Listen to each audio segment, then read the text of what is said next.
नौकरी के साथ की तैयारी, पहली बार में ही बनी अधिकारी। इंस्पायरिंग है डीएसपी चंचल की स्टोरी। आइए जानते हैं सक्सेस स्टोरी ऑफ डीएसपी चंचल त्यागी। बहुमरों से डरकर कभी नौका पार नहीं होती और कोशिश करने वालों की कभी हार नहीं होती। ये लाइनें फिरोजाबाद की एक महिला अधिकारी पर एकदम सटीक बैठती हैं।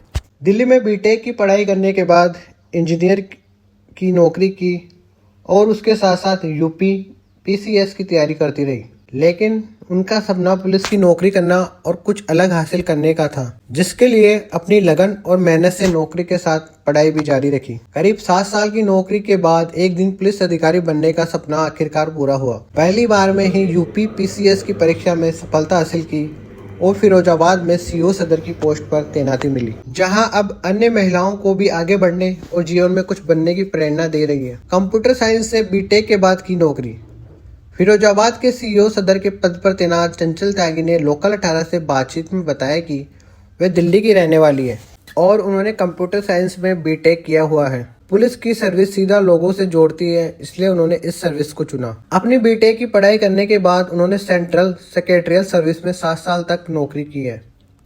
आइए जानते हैं कैसे पूरा हुआ चंचल का सपना। लेकिन उनका सपना था कि वह यूपी पीसीएस की तैयारी करे, जिसके लिए उन्होंने नौकरी के साथ साथ तैयारी भी की। 3:30 बजे उठकर पढ़ाई करती थी, फिर उसके बाद मेट्रो से नौकरी के लिए भी जाती थी। लंच ब्रेक में भी अपना स्टडी करती थी, लेकिन इस दौरान कभी उन्होंने अपने हौसलों को कम नहीं होने दिया। रोजाना अपनी नौकरी से समय निकालकर पढ़ाई की और आज इस मुकाम को हासिल कर लिया। पहली बार में ही मिली सफलता। सीईओ सदर ने कहा कि उन्हें यूपी पीसीएस की परीक्षा पहली बार में ही पास की। एक तरफ इंजीनियर की नौकरी और दूसरी तरफ इस परीक्षा की तैयारी करना बहुत मुश्किल था, लेकिन मन में यह संकल्प था कि कुछ भी हो जाए, खुद को उदाहरण के रूप में स्थापित करना है, जिससे दूसरी महिलाओं को भी प्रेरणा मिल सके। इसी सपने को देखते हुए आज उन्होंने इस मुकाम को हासिल कर लिया है। फिरोजाबाद में उनको पहली ज्वाइनिंग मिली और यहाँ भी वे स्कूलों और अन्य संस्थाओं के साथ जुड़कर महिलाओं को जागरूक करती हैं और उन्हें आगे बढ़ने के लिए भी प्रेरित कर रही हैं। ब्यूरो रिपोर्ट, टाइम्स बोल।